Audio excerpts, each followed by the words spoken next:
కేసీఆర్ గారు లాంటి ఒక నాయకుడు ఈ తెలంగాణ ఉద్యమానికి నాయకత్వం వహించి ఈ రాష్ట్రం వచ్చిందాకా పోరాడినటువంటి చాలామందిలో ముందు వరుసలో నిలబడి పోరాడినవాడు కేసీఆర్ గారు. ఆయన తనయ. కానీ ఆమె భోగభాగ్యాలు వదిలిపెట్టి విలాసవంతమైన జీవితం వదిలిపెట్టి ఇక్కడికి వచ్చిన తర్వాత కేవలం కేసీఆర్ గారికి ప్రయోజనం చేకూర్చడానికో కేసీఆర్ కుటుంబానికి ప్రయోజనం చేకూర్చడానికో తను ప్రయత్నం చేయలేదు.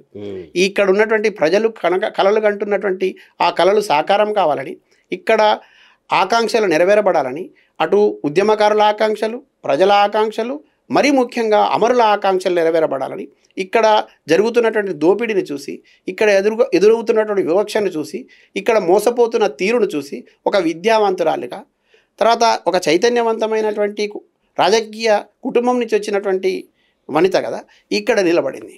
కానీ మెల్లమెల్లగా తాను ఒక్కరోజు కూడా విశ్రమించకుండా పూర్తిగా ఇక్కడ ఉన్నటువంటి రాజకీయ పార్టీలు ఏ పాత్ర అయితే పోషించినాయో, ప్రజా సంఘాలు ఏ పాత్ర అయితే సమాంతరంగా కవితక్క తన నాయకత్వంలో తెలంగాణ జాగృతికి పురుడు పోసి దాన్ని పట్టుకొని ఆత్మగౌరవ పతాకనెత్తుకొని ప్రపంచానికి ఎల్లలు దాటి ఈ తెలంగాణ ఆత్మగౌరవాన్ని చాటింది. ఆ రోజు నుంచి ఈ రోజు దాకా విశ్రమించకుండా ఉద్యమిస్తూ వచ్చింది.